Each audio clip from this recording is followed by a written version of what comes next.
सो hi everyone, आज जो हम लोग बात करने वाले हैं, आप जब किसी भी एग्ज़ाम को तैयारी कर रहे हो, 10th हो 12th हो या कोई भी एग्ज़ाम हो, उसको इस एग्ज़ाम को तैयारी करते के दौरान जो मन में जो विचारधाराएं आती हैं, जो आपका सवाल रहता है, जिस प्रश्न को लेकर आप उलझे हुए रहते हैं अपने अंदर, हर प्रश्न को लगभग हमने इस वीडियो में कवर करने का कोशिश किया है, ताकि जितना आपके अंदर उलझने चल रही हैं उन उलझनों को हम कम कर सकें।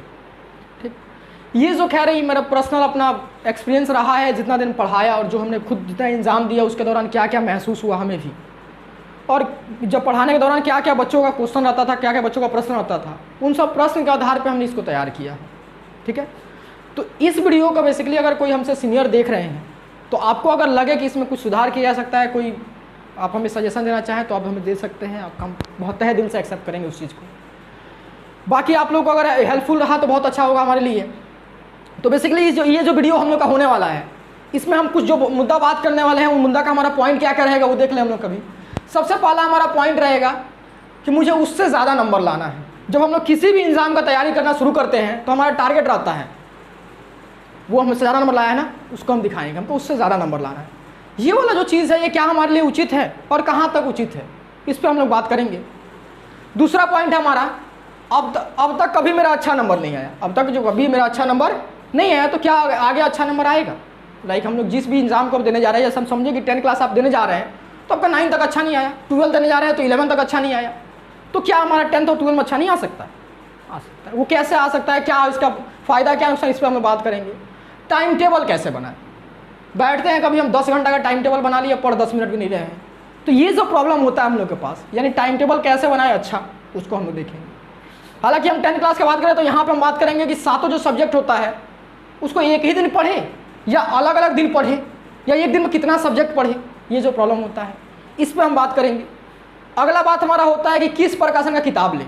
आप जिस भी एग्जाम का तैयारी कर रहे हैं, जिस भी एक सब्जेक्ट को उठाए, अगर 10 क्लास का हम उठाए, अगर 10 क्लास का हम लाइफ साइंस ही देखें या फिजिकल साइंस देखें या ज्योग्राफी, जो भी एक सब्जेक्ट देखें, अगर एक ही सब्जेक्ट का हम किताब लेने चल जाए मार्केट में ना, हज़ारों प्रकाशन का किताब पड़ा हुआ है, तो मेरे लिए कौन सा सही है, हम किस प्रकाशन का लें, उस पर हम बात करेंगे।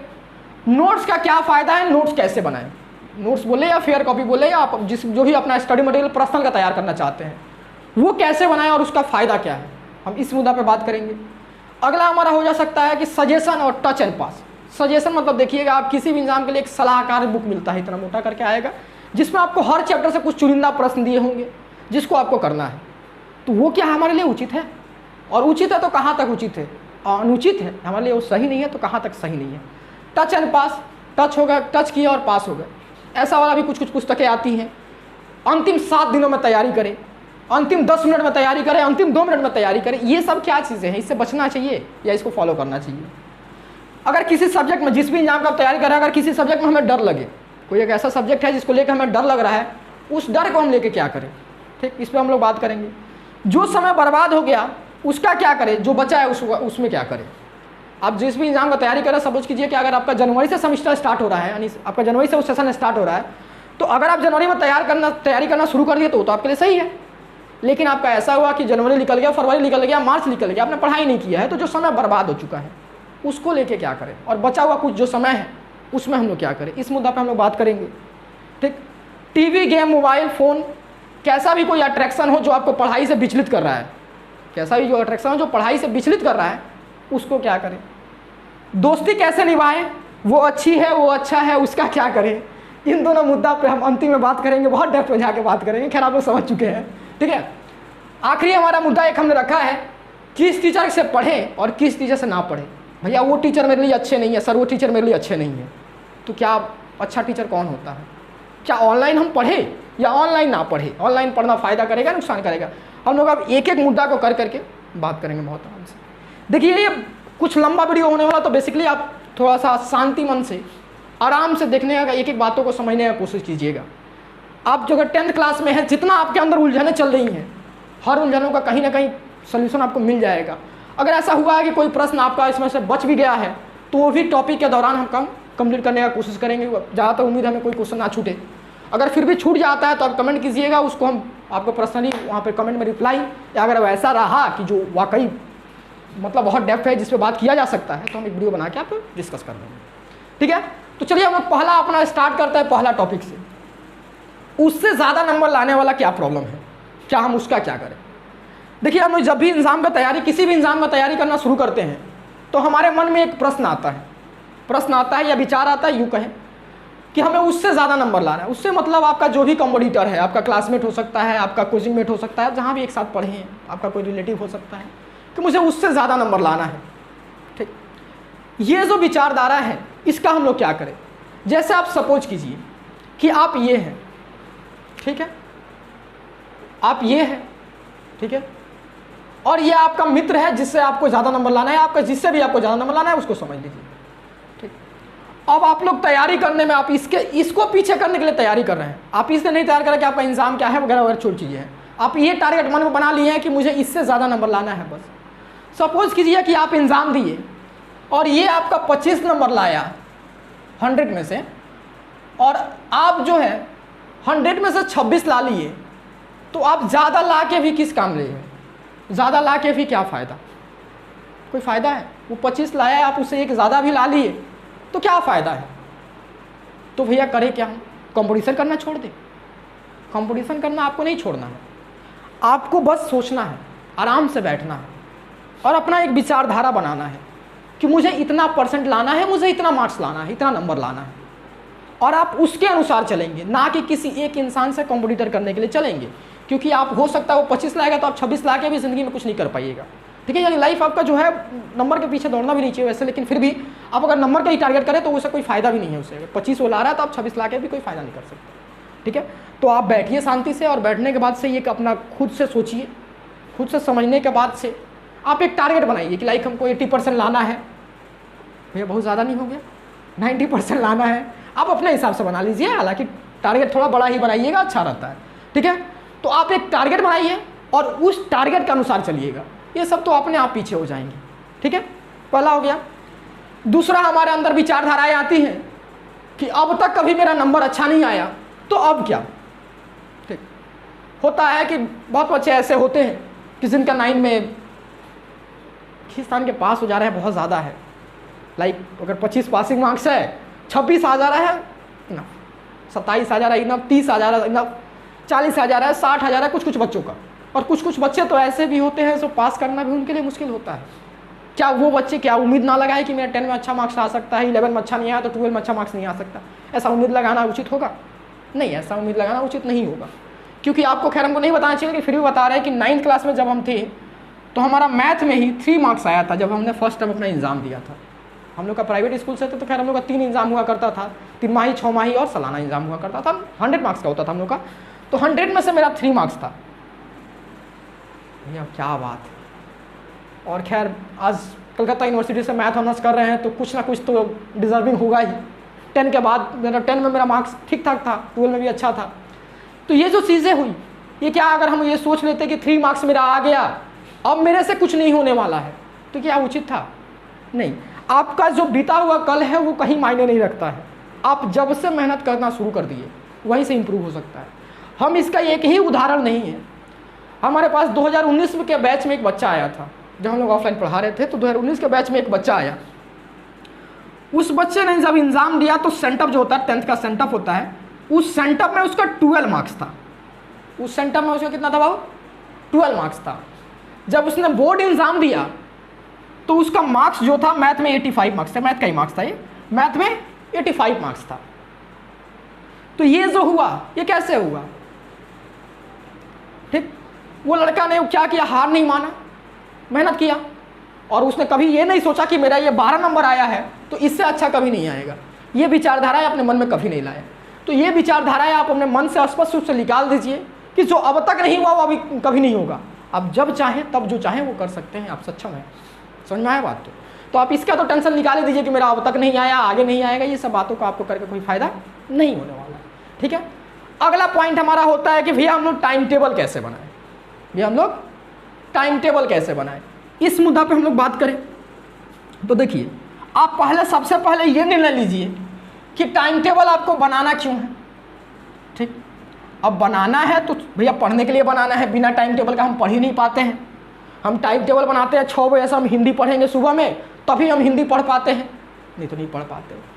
ठीक, टाइम टेबल तो आपको बनाना ही है, क्योंकि बिना टाइम टेबल का आप लाइफ में कुछ अचीव नहीं कर सकते। जब तक आपका एक समय के अनुसार नहीं चलिएगा तो लाइफ में कुछ भी नहीं कर सकते हैं, ठीक है। तो टाइम टेबल तो आपको एक बनाना है, सबसे पहला बात।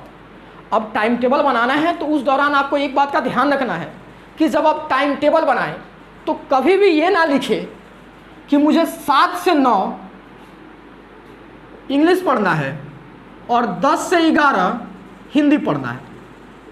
आप ऐसा कभी ना लिखें। ऐसा लिखने से होता क्या है, जैसे सपोज कीजिए कि आप ये टाइम टेबल बनाए, अब 2 दिन तो फॉलो कर लिए, तीसरा दिन होता क्या है कि आप 7 से 9 वाला टाइम टेबल बनाए हैं और 7 बजे आपको हो सकता है कि कोई काम आ गया, ठीक। अब 7 बजे कोई काम आ गया या आप सोए रह गए, कुछ भी हो गया, कोई भी कारण था, 7 से 9 वाला आप ये मिस कर चुके हैं। या 7 से 9 छोड़िए ना, 7:30 हो गया, काम खत्म कीजिए, 7 से 9 छोड़ते हैं हम लोग, 7:30 हो गया। अब 7:30 बजे आपको मन में क्या आ रहा है, आज तो 7 बज के यार, छोड़ो यार, 7 बजे से स्टार्ट नहीं कर पाए, 7:30 हो गया, ठीक है 9 बजे वाला स्टार्ट करते हैं। अब 9 बजे विचार क्या आएगा, 7 बजे वाला मिस हो गया, अब 9 बजे वाला भी छोड़ते हैं, कल से करेंगे। तो ये जो विचारधाराएं आनी शुरू होती हैं, ये पहली बार टाइम टेबल एरर से ही होती हैं। तो आप टाइम टेबल को ऐसे नहीं बनाएंगे। तो टाइम टेबल बनाए कैसे? टाइम टेबल बनाते समय सबसे पहले आप निर्णय लीजिए कि अगर आपका सोमवार का टाइम टेबल है तो सोमवार को आपको क्या क्या पढ़ना है। सबसे पहले बात ये कर लीजिए, ये डिसाइड कर लीजिए अगले दिन रात को। डिसाइड करने के बाद से आप ये बना लीजिए कि हम 2 घंटा हिस्ट्री पढ़ेंगे, 2 घंटा हिंदी पढ़ेंगे, 1 घंटा ये पढ़ेंगे, वो जो भी आपका सब्जेक्ट है। और आप ये समय बाध्यता ना लिखिए कि आप 7 बजे से 9 बजे पढ़ेंगे। आप 24 घंटा में जब भी उठे, रात को 2 बजे नींद टूट रहा है 2 बजे उठ के पढ़िए, दोपहर में आप 10 बजे तक सोए हैं 10 बजे तक सोइए, डजंट मैटर।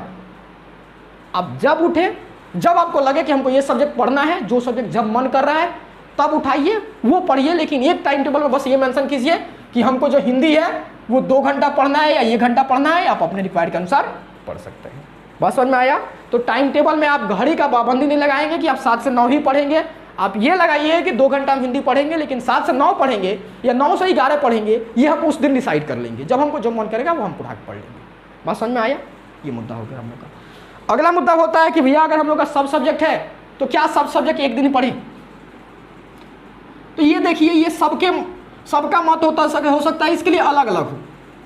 इसमें देखिए कुछ विद्यार्थी ऐसे हो सकते हैं जो सक्षम है कि 7 सब्जेक्ट एक दिन पढ़ सकते हैं, और कुछ विद्यार्थी ऐसे हैं जो सक्षम नहीं है 7 सब्जेक्ट एक दिन में पढ़ने में। वो चाहते हैं कि एक दिन हमारा ये 2 सब्जेक्ट 3 सब्जेक्ट ही पढ़े। तो इसका क्या करें? ठीक, तो आप अपने अनुसार सोच लीजिए कि आप क्या 7 सब्जेक्ट आप पढ़ रहे हैं। ठीक है, अगर आप एक दिन 7 सब्जेक्ट पढ़ रहे हैं तो क्या आप सूटेबल हैं अपने अनुसार, अपना टाइम बैलेंस कर पा रहे हैं? टाइम बैलेंस नहीं कर पा रहे हैं। ठीक है, अब उसके बाद आप अपना देख लीजिए, जैसे दोनों के लिए बात करें, अगर कोई विद्यार्थी ऐसा है जो 7 सब्जेक्ट पढ़ने में सक्षम है एक दिन में, तो आप ठीक है ट्राई कीजिए, आपके लिए अगर फ़ायदेमंद है तो। कोई ऐसे हैं जिनको लग रहा है कि नहीं भैया हम 7 सब्जेक्ट नहीं पढ़ सकते हैं, हम एक दिन में मैक्सिमम 2 से 3 सब्जेक्ट पढ़ सकते हैं। ठीक है, तो आप 2 से 3 सब्जेक्ट पढ़ सकते हैं। अगर आप 10th क्लास के विद्यार्थी हैं तो आप सबसे पहले कि एक तो मैथ को डेली के लिए रूटीन में कंसिडर कर दीजिए कि मैथ को डेली आप पढ़ते रहेंगे, और बाकी पर डे 2 सब्जेक्ट और डाल दीजिए। आपका होगा क्या, 3 दिन में फिर उस रूटीन को रिपीट कर दीजिएगा। जैसे यहाँ पे सपोज कीजिए कि पहला हम लोग का मंडे का ले लेते हैं। हम लोग मंडे को समझ लीजिए कि आप मैथ को यहाँ पहले डालें, ठीक, और मैथ डालने के बाद से यहाँ पे कर दिए हिंदी और इंग्लिश कर दिए। ठीक है, समझ में आया?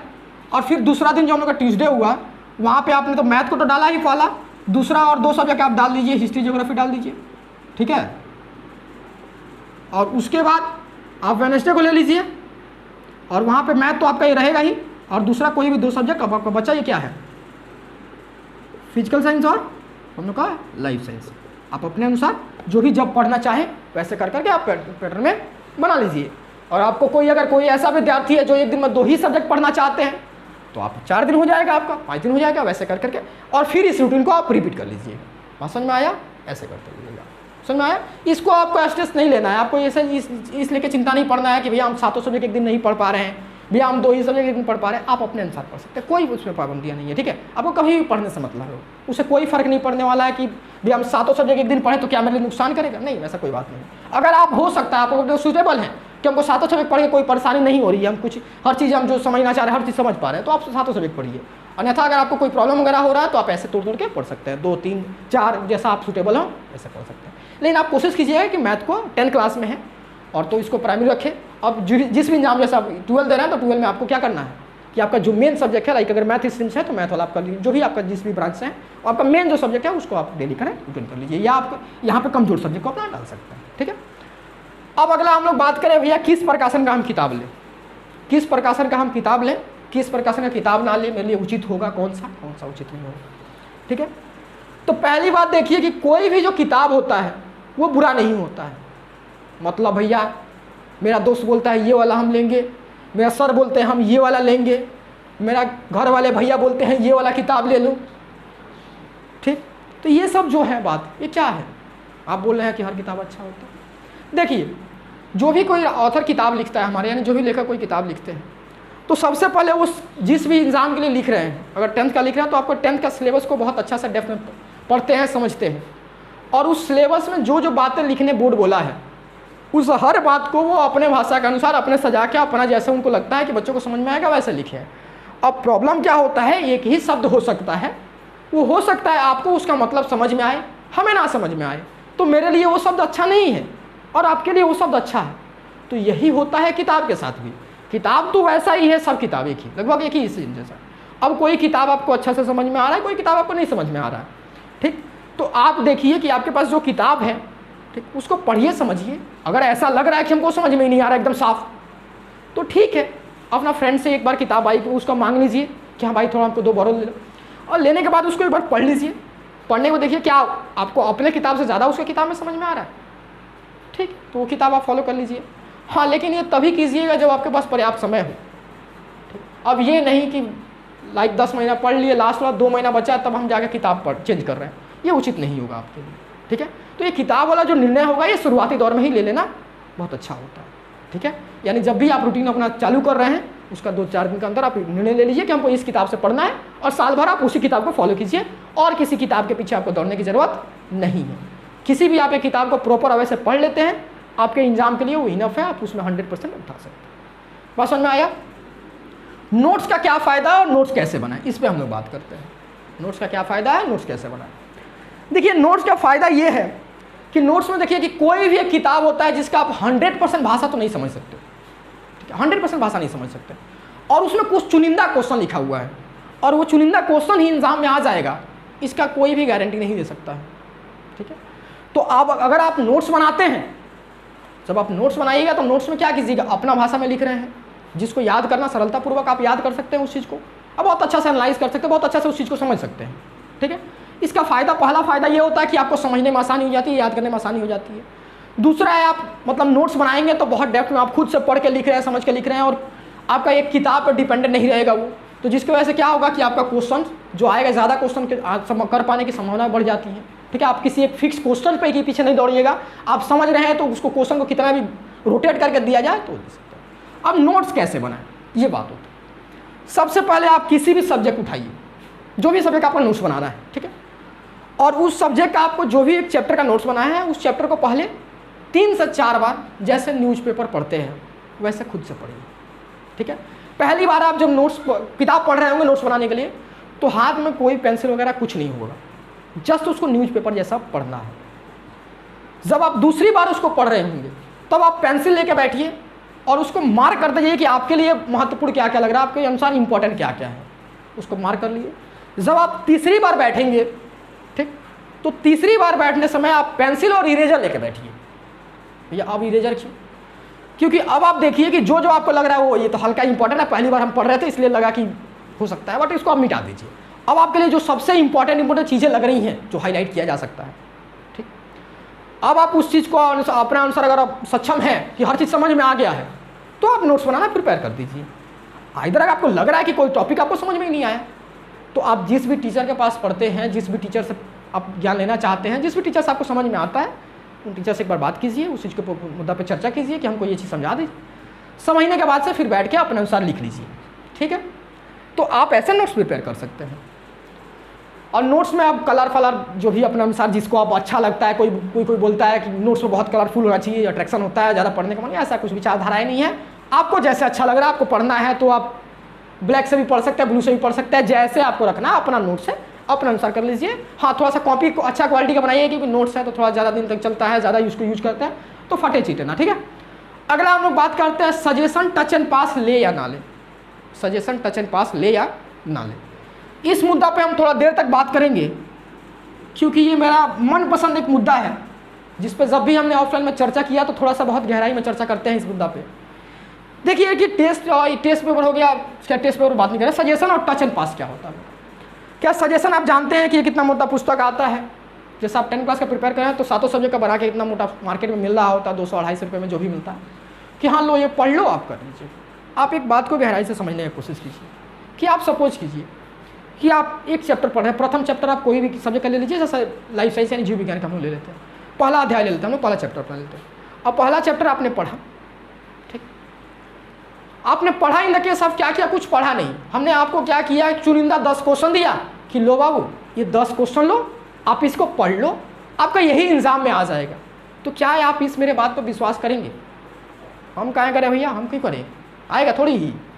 तो बस यही मुद्दा होता है सजेशन के साथ। सजेशन भी देखिए होता क्या है, आपका किताब लिया जाता है, कुछ टीचरों का एक कमेटी बैठता है, जो भी ऑथर का एक टीम है जो भी बनाता है किताब को, एक कमेटी बैठा और उस पर वो चर्चा करते हैं, ये प्रश्न आ सकता है, ये प्रश्न आ सकता है, ये प्रश्न आता है, और कुछ चुनिंदा प्रश्न आपको दे दिया जाता है जो आप फॉलो कर सकते हैं। अब उसका नुकसान ये होता है कि आप एक बात सोचिए कि किसी का बताया हुआ क्वेश्चन के भरोसे हम रह सकते हैं क्या? नहीं। आप ये सोचिए कि आप सपोज कीजिए कि आप ये सजेशन जो है, सजेशन का हम बात कर ले, सजेशन का आप first chapter, second chapter, third chapter और फोर्थ चैप्टर आप पढ़ के गए हैं, ठीक है। पर चैप्टर में आपने 20-20 क्वेश्चन, 30-30 क्वेश्चन ऑन एवरेज पढ़ा है, 20 क्वेश्चन 30 क्वेश्चन ये ऑन एवरेज आपने पढ़ा है, ठीक है। अभी आपने 20 क्वेश्चन 30 क्वेश्चन पढ़ा है और आप एग्जाम में गए देने, और आपने क्या किया, किसी सब्जेक्ट का तुलना में इस सब्जेक्ट का, मान लीजिए कि ये हमने हिस्ट्री में पढ़ा है, first chapter, second chapter, third chapter, fourth chapter हमने सजेशन से पढ़ लिया। दूसरा आप लोग मान लेते हैं कि जो हम लोग का लाइफ साइंस है, ठीक है। अब लाइफ साइंस में हमने क्या किया, बुक से पढ़ा है, हमने क्या किया, बुक को फॉलो किया, ठीक है। अब बुक में हमने फर्स्ट चैप्टर और सेकेंड चैप्टर हमने पढ़ लिया है बुक से, ठीक। अब एक बात बताइए, आपको खुद क्या लग रहा है कि आप इन चारों चैप्टरों से कोई भी प्रश्न आएगा तो कर पाइएगा? नहीं, क्योंकि आप चुनिंदा प्रश्न कर सकते हैं जो इसमें आप पढ़ के गए हैं, उसके अलावा आप कोई प्रश्न नहीं कर सकते हैं, ठीक। लेकिन आप जो किताब से पढ़ के गए हैं उसमें आपको ये तो बिलीव है कि कोई भी प्रश्न आए किसी भी प्रकार का, आपको पढ़ा हुआ ही रहेगा, क्योंकि किताब पढ़ के गए हैं आप। तो नुकसान ये होता है सजेशन का कि सजेशन पे आप डिपेंड मत हो, ये सजेशन तो फॉलो ही नहीं करना चाहिए।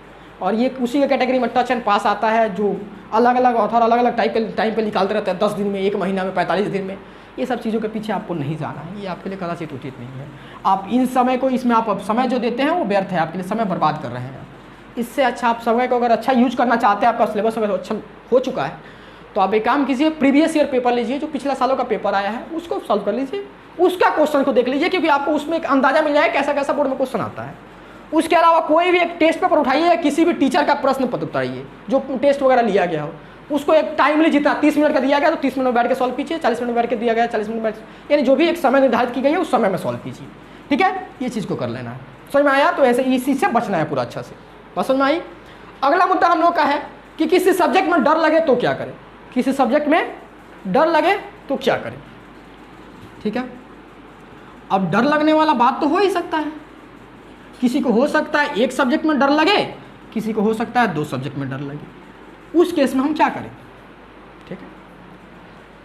तो देखिए, आप सपोज कीजिए कि आपको एक किसी सब्जेक्ट में, हमने एक उदाहरण के तौर पे ले रहे हैं कि हिंदी मीडियम का सबसे ज़्यादा बच्चा लोग डर होता है या तो इंग्लिश में होता है या तो वो मैथ में होता है। मैथ तो खैर हर जो भी जिस भी एग्जाम में मैथ आता है उसमें होता है, लेकिन ज़्यादातर हिंदी मीडियम के बच्चों का डर इसी में होता है कि इंग्लिश में हम क्या करें, इंग्लिश में डर लगे तो क्या करें।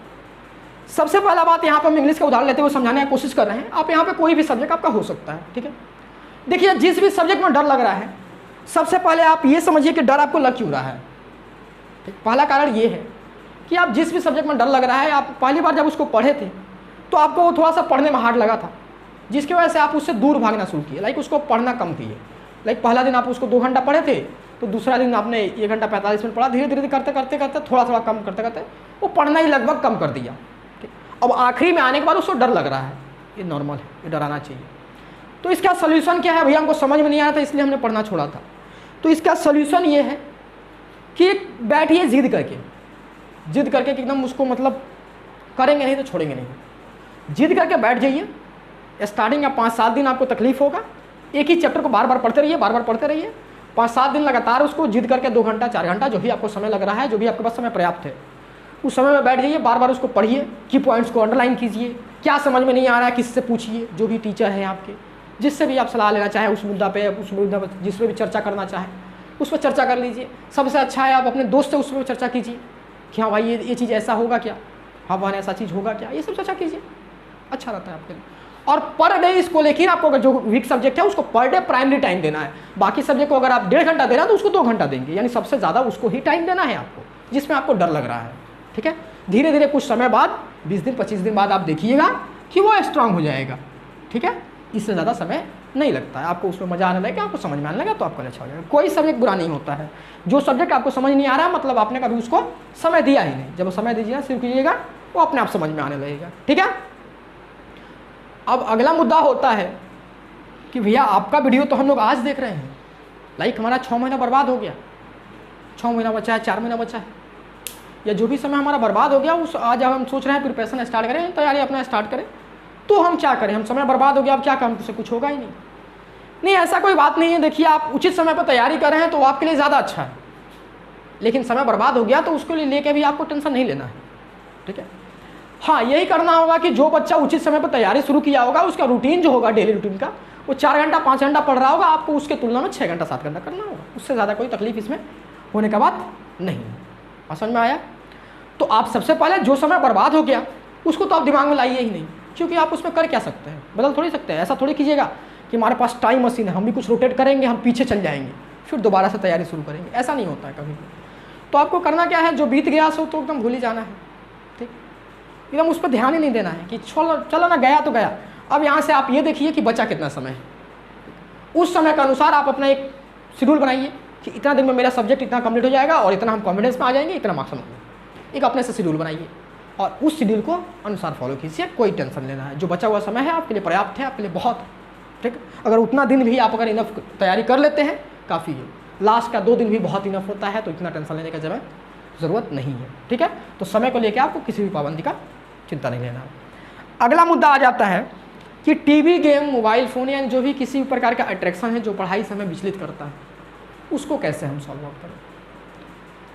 सबसे पहले देखिए, आपका विचलन होने का पहला कारण ये है कि आपका लाइफ का गोल नहीं है। गोल मतलब ये लक्ष्य कि आप लाइफ में करना क्या चाहते हैं।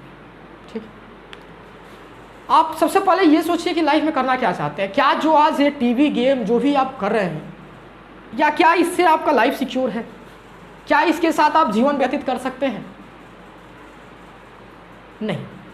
अगर नहीं कर सकते हैं तो फिर इससे दूर होने का कोशिश कीजिए।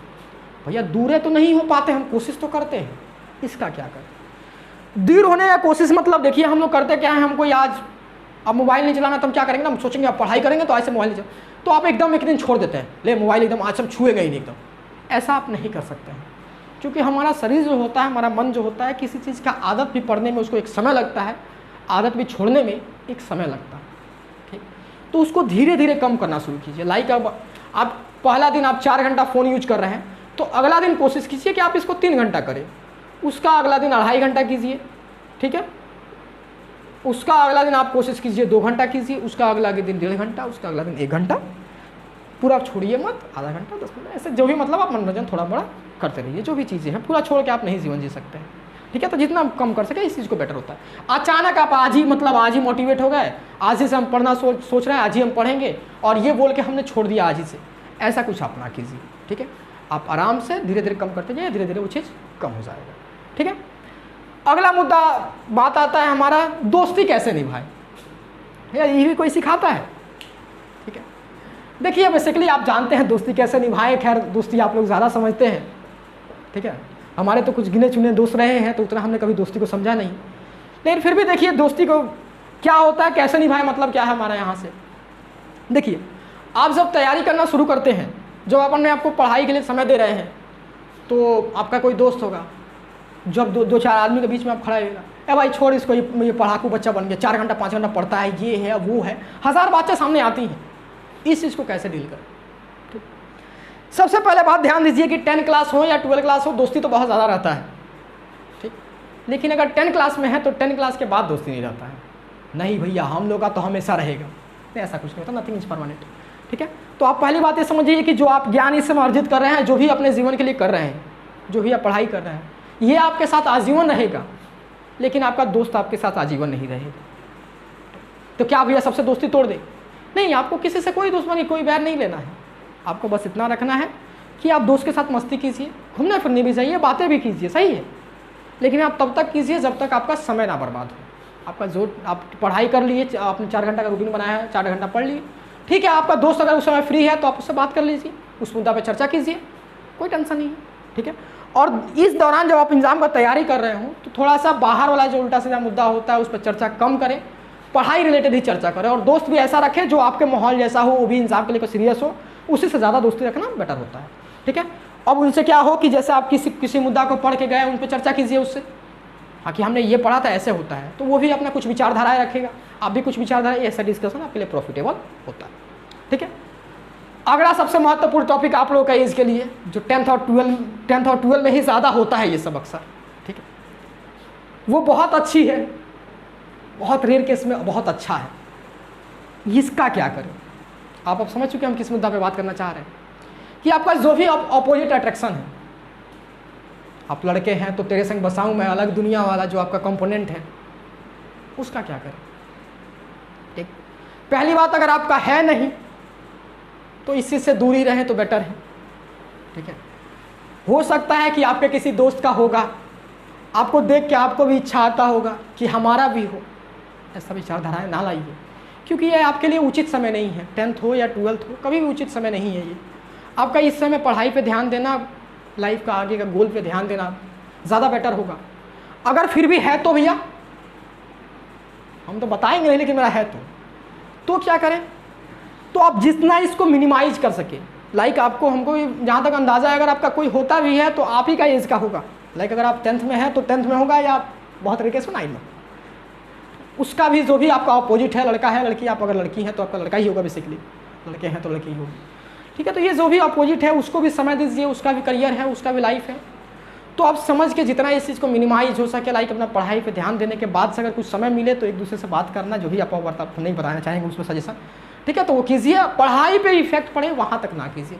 अगर आप पढ़ाई पे आपका अगर इफेक्ट पड़ रहा है तो उस चीज़ को छोड़ देना ही बेटर है। सबसे बेटर तो वही छोड़ देना ही, नहीं है तो बचना ही बेटर है, अगर है तो छोड़ देना ही बेटर है। ठीक है, इसको चर्चा करें। आखिरी मुद्दा हमारा आज का है कि किस टीचर से पढ़े, किस टीचर से ना पढ़े। भैया वो टीचर अच्छे नहीं है, वो टीचर खराब पढ़ाते हैं, भैया वो टीचर बहुत अच्छे पढ़ाते हैं, ऐसा जो विचारधाराएं हैं इसका क्या करें? सबसे पहली बात देखिए, हम लोग भी अभी टीचर नहीं है, मतलब हम पर्सनली बात करें तो हम अभी टीचर नहीं हैं, हम भी एक विद्यार्थी हैं। ठीक है, तो इस चीज़ को बहुत गहराई में समझ सकते हैं, क्योंकि हमारे भी मित्र हैं जो इस मुद्दा पर चर्चा करते रहते हैं कि उनसे हमको ज़्यादा समझ में आता है, उनसे ज़्यादा नहीं समझ में आता। तो देखिए आप समझिए, कोई टीचर ना अच्छा होता है ना कोई टीचर बुरा होता है। ठीक है, ना कोई टीचर अच्छा खराब पढ़ाता है, ना कोई टीचर अच्छा खराब पढ़ाता है। हर टीचर बहुत अच्छे पढ़ाते हैं अपना तरफ से। ठीक है, हर टीचर का कोशिश यही रहता है कि जो भी उनके पास बच्चे पढ़ रहे हैं उनको अच्छा से अच्छा पढ़ा सके, उनको अच्छा से अच्छा अगर मार्क्स दिलवाने का बात हो तो अच्छा से अच्छा नंबर दिलवा सके। हर टीचर का टारगेट यही रहता है, हर टीचर का इच्छा यही रहता है, और टीचर निस्वार्थ भावना से आपको हेल्प में ही लगे हुए हैं। अब फ़र्क ये होता है कि जैसा हमारा बात है, अगर आपको समझ में आ रहा हो तो हम आपके लिए अच्छे हैं, अगर हमारा बात आपको नहीं समझ में आ रहा है तो हम आपके लिए बुरे बन जाएंगे। बस फ़र्क यही होता है। तो आप जिस टीचर के अनुसार आप ओपन हैं, जिस टीचर से आप बात कर सकते हैं, जिन टीचर का आपका बात समझ में आ रहा है, उन टीचर से पढ़िए, आपके लिए अच्छे हैं। कोई टीचर आपके लिए ख़राब नहीं है। आप ये देखिए कि किस टीचर के साथ आपका विचारधाराएं मैच हो रही हैं। ठीक है, आप किन टीचर के पास सूटेबल है कि लाइक आप हर चीज़ें बातें शेयर कर पा रहे हैं, हर क्वेश्चन आपको आंसर मिल रहा है, आप हर चीज़ उनका बात समझ में आ रहा है आपको, तो आप उनको फॉलो कर सकते हैं। और खैर आजकल जो जिस हिसाब से टेक्नोलॉजी बढ़ रहा है, क्या ऑनलाइन पढ़ना उचित है या ऑनलाइन पढ़ना उचित नहीं है? ठीक है, अब ये देखिए, ऑनलाइन पढ़ना उचित है या ऑनलाइन पढ़ना उचित नहीं है, यहाँ पर भी वही विचारधाराएं होंगी कि आपके मन में ये क्वेश्चन अब नहीं आना चाहिए कि किस टीचर के पास पढ़े, किस टीचर के, यानी किस चैनल से पढ़े, किस चैनल से ना पढ़े। इससे आपको कोई फ़र्क नहीं पड़ना चाहिए। आपको जहाँ से जो टॉपिक समझ में आ रहा है सर्च कीजिए, यूट्यूब पे हज़ारों टॉपिक पड़े हुए हैं, आप उस टॉपिक को उठाइए, पढ़ लीजिए, कोई फ़र्क नहीं पड़ रहा आप किस टीचर से पढ़ रहे हैं, जिससे आपको समझ में आ जा रहा है काफ़ी है। हाँ, लेकिन ऑनलाइन में आपको एक बात का ध्यान देना होगा कि हम इस बात से भी इनकार नहीं कर सकते हैं कि कुछ टीचर होते हैं बहुत छोटे छोटे वीडियो बनाते हैं, बहुत छोटा छोटा, जिसमें क्या करते हैं वो टॉपिक ही मिस कर जा रहे हैं। तो आप पहले अपने किताब का सिलेबस उठाइए। अब सिलेबस कहाँ से मिलेगा? आप जो भी किताब होंगे उसका स्टार्टिंग का फर्स्ट पेज, 1-2 पेज छोड़ने के बाद आप देखिएगा कि हर चैप्टर का नाम लिखा रहेगा, उसका चैप्टर के बारे में डेप्थ में एक पॉइंट लिखा हुआ रहेगा। उस पॉइंट को देखिए, हर एक पॉइंट को क्या पढ़ाया गया है। अगर हर एक पॉइंट को आपको पढ़ाया गया तो उसी प्लेटफॉर्म से आप पढ़ सकते हैं। ठीक है, तो ऐसे आप पूरा अपना तैयारी कर सकते हैं। ठीक, इसमें बेसिकली हमने हर बातों को कवर करने की कोशिश किया, और कोई बातें आपको अगर मिस लग रही है, फिर भी आपका प्रश्न, अभी भी कोई प्रश्न मन में बचा है, आप कमेंट बॉक्स में कीजिएगा, हम उसका रिप्लाई देने का जितना हमसे हो सके पूरा कोशिश करेंगे। ठीक है, अब थोड़ा सा हम बात कर ले पर्सनल होते हुए, यानी हम लोग का चैनल के बारे में। जो कुछ बच्चों का प्रश्न था कि भैया क्या आप लोग का वीडियो देख लेना इनफ है, क्या हम लोग वीडियो आपका पूरा देख लें, हम लोग इसी पे डिपेंड कर सके, या और कोई किताब पढ़ना है और किसी से कुछ पढ़ना है, ये सब जो बातें थी। तो सबसे पहले बात तो हम लोग ये दावा कभी नहीं कर सकते कि हम ही लोग का केवल डिपेंड हो जाइए। आप एक काम कीजिए, आप जो भी एक किताब उठाइए, उस किताब को पढ़ते जाइए, हम लोग का वीडियो देखते जाइए। अगर देख रहे हैं तो आपको अगर अच्छे लग रहे हो तो देखते जाइए। अब देखने के बाद साथ साथ तो पढ़ते जाइए, आपको लग रहा है कि हर टॉपिक आपका कवर हो रहा है, आप सूटेबल हैं, आपका किताब का कुछ भी छूट नहीं रहा है, तो देन ठीक है, इनफ है। आप एक किताब ले लीजिए, हम लोग का वीडियो ले लीजिए, काफ़ी है, उससे ज़्यादा आपको कोई ज़रूरत नहीं पड़ेगी। ठीक है, अगर आप ऐसा नहीं चाहते कि आप कहीं ऑफलाइन में क्लास लेने जाते, देन इनफ है। ठीक है, हम लोग का वीडियो इस बेस पर आपका इनफ है कि हाँ, आप अगर अपना बुक के साथ अपना फोकस करके पढ़ाई कर रहे हैं तो इनफ है, उससे ज़्यादा आपको कुछ नहीं लगेगा। ठीक है, तो चलिए फिर हम लोग अभी नेक्स्ट जो वीडियो है, कभी पढ़ाई वढ़ाई पे चर्चा करेंगे, कभी नहीं, मतलब अगले वीडियो से ही पढ़ाई पर चर्चा करेंगे। चलिए फिर हम लोग नेक्स्ट वीडियो में मिलते हैं, बाय।